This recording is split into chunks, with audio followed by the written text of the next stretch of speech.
आज चैप्टर 3 के बारे में बात करेंगे। आज हमारा पार्ट पार्ट 3 है। पार्ट 3 में हम पिछली वीडियो में हमने माशाल्लाह काफ़ी कुछ कवर कर लिया है। ये देखें, आपके सामने वेबसाइट भी ओपन है, और जिसने मेरे पिछले ब्लॉग नहीं देखे वो पिछले ब्लॉग, पहले बेस्ट यही है कि मेरे पिछले ब्लॉग वगैरह देख ले, वीडियो देख ले, ताकि उसको मालूमात हो जाए चाइना की स्कॉलरशिप के बारे में, CSE स्कॉलरशिप के बारे में। ये पार्ट 1 चैप्टर मेरा, पार्ट 1 की वीडियो भी जो मैंने इस वेबसाइट में अपलोड की हुई है, ये सेकंड पार्ट है। और आज हम थर्ड पार्ट के बारे में बात करें कि हम CSE स्कॉलरशिप के बारे में ऑनलाइन कैसे अप्लाई कर सकते हैं। कि जो स्कॉलरशिप है, जो बिल्कुल फ्री फंड होती है आपकी स्कॉलरशिप का क्या क्राइटेरिया है, वो मैंने इन पिछले 2 वीडियो में बता दिया है, और इस वेबसाइट में भी बिल्कुल मेंशन मैंने किया हुआ है अपने वेबसाइट के बारे में। तो सबसे बेस्ट तरीका मैंने पिछले आपको वीडियो में बताया था CSE टाइप बी के जरिए अप्लाई करने का। तो आज हम टाइप बी के जरिए अप्लाई करने का मैं आपको तरीका बताता हूँ। देखें, इस वेबसाइट के अंदर आपको लिंक भी मिल जाएगा मेरी CSE ऑनलाइन एप्लीकेशन फॉर्म का, चाइनीज गवर्नमेंट स्कॉलरशिप लॉगिन। यहाँ से हम इसको लॉगिन कर लेंगे। लेकिन ये आपके सामने एक पोर्टल ओपन हो गया है। इस पोर्टल में जो लॉगिन नहीं है, वो सबसे पहले तो अपना इसमें पासवर्ड वगैरह अपना यूज़र बनाएंगे, जो यहाँ से new user create an account से। अगर आप इसमें ऐड नहीं है तो सबसे पहले आप इसमें ऐड हो जाएं, और ऐड के बारे में कैसे होना है मैं आपको फुल डिटेल के साथ इसी वीडियो में आपको मैं बता दूंगा। यहाँ पे आपने लॉगिन करना है, ईमेल आईडी और पासवर्ड, और उसके बाद वैलिडेशन कोड। ये मैं यहाँ पे लिखता हूँ, गालबन F3A और H लिखा हुआ है, तो ये मैं लिख लेता हूँ। ये लिखने के बाद मैं साइन इन करता हूँ। तो ये देखें, यहाँ पे ये मेरी एप्लीकेशन साइन इन हो चुकी है, और आपने भी ऐसे ही करना है। यहाँ पे कुछ इंस्ट्रक्शंस हैं, और ये तमाम इंस्ट्रक्शंस आपने पढ़ लेनी है। मैंने आपको पहले बता दिया है कि type A, type B, type C होता है, और इसकी मैंने तमाम डिटेल आपको बता दी हुई है। फिर भी आप इसको एक दफ़ा पढ़ लीजिएगा। इसको पढ़ने के बाद लेफ्ट साइड टॉप के ऊपर आप देखें एप्लीकेशन ऑनलाइन, ये एक ऑप्शन है, इसके ऊपर आपने क्लिक करना है। जब मैंने क्लिक किया तो ये मेरे पास कुछ इस तरह से इंटरफेस आएगा। इसमें एडिट पर्सनल डिटेल, इस पर सबसे पहले क्लिक करना है, और यहाँ पर सबसे पहले अपनी जो पर्सनल डिटेल है वहाँ यहाँ पे ये लिखनी है, और मैं यहाँ पर ये लिख देता हूँ अपनी जो पर्सनल डिटेल है, ताकि मैं इसको आगे फॉरवर्ड कर सकूँ। इसमें सबसे पहला है कि गिवन नेम है, उसके बाद सर नेम है, उसके बाद चाइनीज़ नेम अगर है तो, लेकिन कंपलसरी नहीं है ये। उसके बाद डेट ऑफ बर्थ है, उसके अलावा जेंडर है, उसके बाद मैरिटल स्टेटस है, मैरिटल स्टेटस के बाद कंट्री ऑफ बर्थ है, सिटी ऑफ बर्थ है, रिलीजन है। तो ये तमाम जो इन्फॉर्मेशन है मैं यहाँ पे लिखता हूँ। आपने बिल्कुल इसको करेक्ट लिखना है, according to passport, according to your ID card. तो ये तमाम इन्फॉर्मेशन आपने पुट करनी है, जैसा कि नेशनैलिटी है, उसके बाद नेटिव लैंग्वेज है कि आपकी नेटिव लैंग्वेज कौन सी है। अब यहाँ पे मैं देखता हूँ कि पंजाबी है कि नहीं है। तो अगर पंजाबी नहीं है तो आप उर्दू भी लिख सकते हैं, भले आपकी जो नेटिव लैंग्वेज है वो पंजाबी है या पश्तो है या फिर सराइकी है। तो अगर वो नहीं है तो आप उर्दू लिखते हैं, कोई मसला नहीं है ऐसा। और ये मैं कंट्री लिख रहा हूँ पाकिस्तान, उसके बाद नेटिव लैंग्वेज, यहाँ पे मैं पहले सर्च करता हूँ पंजाबी, तो पंजाबी इसमें नहीं है, तो इसको मैं लिख देता हूँ, उर्दू लिख देता हूँ अपनी नेटिव लैंग्वेज। और उसके बाद पासपोर्ट नंबर है, पासपोर्ट नंबर आपने यहाँ पे लिखना है। उसके बाद डेट ऑफ एक्सपायरेशन है, पासपोर्ट की एक्सपायरी डेट क्या है, आपने वो भी ध्यान से लिखनी है। यहाँ पे जो भी आपके पासपोर्ट के ऊपर उसकी एक्सपायरी है वो लिखनी है। और उसके बाद पर्सनल कॉन्टैक्ट इन्फॉर्मेशन है, यहाँ पे आपने अपनी पर्सनल इन्फॉर्मेशन लिखनी है, जैसा कि मोबाइल फ़ोन नंबर है, ईमेल आपकी ऑटोमेटिकली आ जाएगी। उसके बाद अल्टरनेटिव ईमेल अगर आप लिखना चाहें, वेल एंड गुड, अगर ना भी लिखना चाहें इसको एम्प्टी छोड़ दें। उसके बाद WeChat ID है, ये आप लिख सकते हैं। स्काइप नंबर ये भी कंपलसरी नहीं है। उसके बाद एड्रेस है, आपने यहाँ पे एड्रेस लिखना है। ये आपने अपना जो पर्सनल जो एड्रेस वगैरह है और ये तमाम डिटेल आपने लिखनी है। उसके बाद आपने लिखना है इमरजेंसी कॉन्टैक्ट इन्फॉर्मेशन। यहाँ पर आप अपने भाई की, अपने फादर की, या अपने कज़न वगैरह की, या अपनी मदर की आप इन्फॉर्मेशन यहाँ पे लिख सकते हैं। जैसा कि सबसे पहले कॉन्टैक्ट का नेम है कि उसका नाम क्या है, उसके बाद जेंडर है, उसके बाद रिलेशनशिप टू यू मैं यहाँ पे लिख देता हूँ, सिबलिंग है। उसके बाद उनका कॉन्टैक्ट नंबर, उनकी ईमेल ID, और उसके बाद एड्रेस। तो ये तमाम चीज़ें आपने यहाँ पर इमरजेंसी कॉन्टैक्ट इन्फॉर्मेशन में ऐड करनी है। उसके बाद वेरीफाई एंड सेव पे क्लिक करना है, ताकि आपकी इन्फॉर्मेशन सेव हो जाए। तो ये इन्फॉर्मेशन सेव हो चुकी है। उसके बाद आपका सेकंड पोर्शन आ जाएगा एजुकेशन एंड एम्प्लॉयमेंट हिस्ट्री का। यहाँ पे आपने अपनी एजुकेशन और अपनी एम्प्लॉयमेंट के बारे में चीज़ें ऐड करनी है। इसमें सबसे पहला है एजुकेशन लेवल, और यहाँ पे ऊपर देखिए हाईएस्ट/करंट एजुकेशन लिखी हुई है, यानी कि सबसे ऊपर आपने अपनी जो हाईएस्ट एजुकेशन है वो लिखनी है। अगर आप PhD के लिए अप्लाई कर रहे हैं तो यहाँ पे आपने मास्टर्स की इन्फॉर्मेशन लिखनी है। अगर आप मास्टर्स के लिए अप्लाई कर रहे हैं तो यहाँ पे आपने बैचलर की इन्फॉर्मेशन पुट करनी है। तो मैं ये वाला फॉर्म पीएचडी के लिए फिल कर रहा हूँ, यानी कि मैं अप्लाई करके दिखा रहा हूँ आपको पीएचडी के लिए। सो मैं यहाँ पे अपनी जो मास्टर्स की इन्फॉर्मेशन है वो यहाँ पे लिखूंगा। सबसे पहले एजुकेशन लेवल, उसके बाद फील्ड ऑफ स्टडी मैंने इकोनॉमिक्स लिखा है। आपने ऐसे शॉर्ट नहीं लिखना, आपने बिल्कुल कंप्लीट नाम लिखना अपने मेजर का, अपनी फील्ड का। उसके बाद इंस्टीट्यूट का नाम है, कंट्री ऑफ इंस्टीट्यूशन है, उसके बाद क्वालिफिकेशन है, जो भी आपकी क्वालिफिकेशन है, एमएस है, एमफिल है, एमएससी है या बीएससी है, जो भी है वो आपने एज इट इज लिखना है। उसके बाद ईयर अटेंडेड, यानी कि कौन से साल से लेकर कौन से साल तक आपकी डिग्री कंप्लीट हो जाएगी या हो चुकी है, ये आपने लिखना है। और उसके बाद अदर एजुकेशन सर्टिफिकेट, अब अदर में मैं बैचलर की इन्फॉर्मेशन लिख दूंगा और अपनी जो इंटरमीडिएट की इन्फॉर्मेशन है वो ऐड कर दूंगा। तो मैंने बैचलर सेलेक्ट किया। उसके बाद field of education as it is आपने लिखना है। उसके बाद कंट्री, उसके बाद इंस्टीट्यूशन नेम लिखना है। उसके बाद क्वालिफिकेशन और ईयर अटेंडेड, कहाँ से लेकर किस ईयर से लेकर किस ईयर तक आपने ये एजुकेशन कंप्लीट की। और उसके बाद है अदर एजुकेशन सर्टिफिकेट्स। इसमें आप सीनियर हाई स्कूल यानी कि अपनी इंटरमीडिएट की इंफॉर्मेशन आप ऐड कर सकते हो, जैसा कि फील्ड ऑफ स्टडी में प्री इंजीनियरिंग या प्री मेडिकल, और उसके बाद कंट्री, उसके बाद इंस्टीट्यूशन नेम, उसके बाद इंस्टीट्यूशन नेम में आपने अपने कॉलेज का नेम लिख सकते हैं। उसके बाद क्वालिफिकेशन, उसके बाद ईयर्स अटेंडेड, और ये तमाम ड्यूरेशन ये भी आप वैसे ही आप ऐड कर सकते हैं।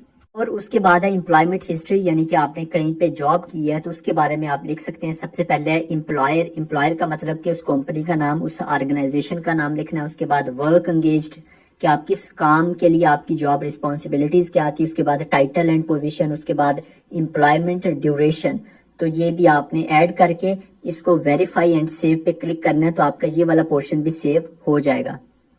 उसके बाद जो नेक्स्ट वाला पोर्शन है वो है contact in China. Contact in China में आपने लिखना है, अगर तो आपको किसी प्रोफेसर ने एक्सेप्टेंस लेटर दिया है तो उसकी इन्फॉर्मेशन यहाँ पे लिख सकते हैं। अदरवाइज आप अपने किसी दोस्त की, अपने किसी फ्रेंड की या फिर अपने किसी रिलेटिव की आप इसमें इंफॉर्मेशन पुट कर सकते हैं। उसमें सबसे पहला नेम है, उसके बाद उनका कॉन्टैक्ट नंबर है, ईमेल आईडी है और एड्रेस है। ये आपको 3-4 चीजें ऐड करनी है। फैक्स लिखने की जरूरत नहीं है, जो फैक्स का नंबर होता है वो ऐड करने की जरूरत नहीं है, सिर्फ ईमेल, कॉन्टैक्ट नंबर, नेम और एड्रेस। उसके बाद आपने ऐड करनी है अपनी फैमिली मेंबर्स की इन्फॉर्मेशन। सबसे पहले स्पाउस नेम, अगर आप मैरिड हैं तो आप स्पाउस नेम यहाँ पे ऐड करेंगे, एज और उनका ऑक्यूपेशन, उसके बाद फादर की इन्फॉर्मेशन और उसके बाद मदर की इन्फॉर्मेशन। ये तीनों उनकी इन्फॉर्मेशन पुट करने के बाद आपने क्लिक करना है सेव एंड वेरीफाई। जब मैं इस पे क्लिक करता हूँ तो ये हमारा जो स्टेप था ये कंप्लीट हो चुका है। और उसके बाद आप देखें ऊपर लिखा हुआ है फिनिश, आपने फिनिश पे क्लिक करना है, यानी कि हमारे जो 3 स्टेप थे ये वाले स्टेप कंप्लीट हो गए हैं। फिनिश करेंगे, अब दोबारा वापस आ जाएंगे। यहाँ पर आप देखें type A application, type B application, type C application. तो मैंने आपको वीडियो के स्टार्ट में बता दिया था type A, type B, type C क्या होता है। तो अगर तो आप एचएससी के थ्रू अप्लाई कर रहे हैं तो आपने टाइप ए सिलेक्ट करना है। अगर आप यूनिवर्सिटी में डायरेक्ट अप्लाई कर रहे हैं टाइप बी, तो मैं यहाँ पर type B application form fill कर रहा हूँ, तो मैं यहाँ पे सिलेक्ट करूंगा टाइप बी एप्लीकेशन। मैं टाइप बी एप्लीकेशन पे क्लिक करता हूं तो मेरे पास कुछ इस तरह से इंटरफेस आएगा सामने, आपके भी सामने ऐसे ही आएगा। और यहाँ पे आप देखें लिखा हुआ है ऐड अ न्यू एप्लीकेशन, तो आपने क्लिक करना है ऐड अ न्यू एप्लीकेशन के ऊपर। मैं भी इसी पे क्लिक करता हूं तो ये देखें यहाँ पे सबसे पहला language proficiency and study plan. इसमें सबसे पहला है एजेंसी नंबर। एजेंसी नंबर बहुत इंपॉर्टेंट होता है, यहाँ पे आपने ऐड करना है। एक नंबर होता है, हर यूनिवर्सिटी का एक नंबर होता है जिसको एजेंसी नंबर बोलते हैं, वो आपने ऐड करना है। तो मैं करता ये हूँ कि मैं एक और टैब ओपन करके यहाँ पे देखता हूँ कि यूकैस जो university of Chinese academy of sciences है उसका क्या एजेंसी नंबर है। सो ऐसे ही जो भी यूनिवर्सिटी, जिस भी यूनिवर्सिटी में आप अप्लाई करना चाह रहे हैं, आपने उसका गूगल पे जाके लिखेंगे उस यूनिवर्सिटी का नाम और उसके साथ उसका एजेंसी नंबर लिखेंगे तो उसका नंबर आ जाएगा। तो मैं यूकैस का देखता हूँ, जब मैं सर्च करता हूँ तो ये देखें ये आ चुका है 8001। सो ये इसका एजेंसी नंबर है। और ये एजेंसी नंबर जब मैं वहां पे जाके लिखूंगा तो यूनिवर्सिटी का नाम ऑटोमेटिकली आना चाहिए।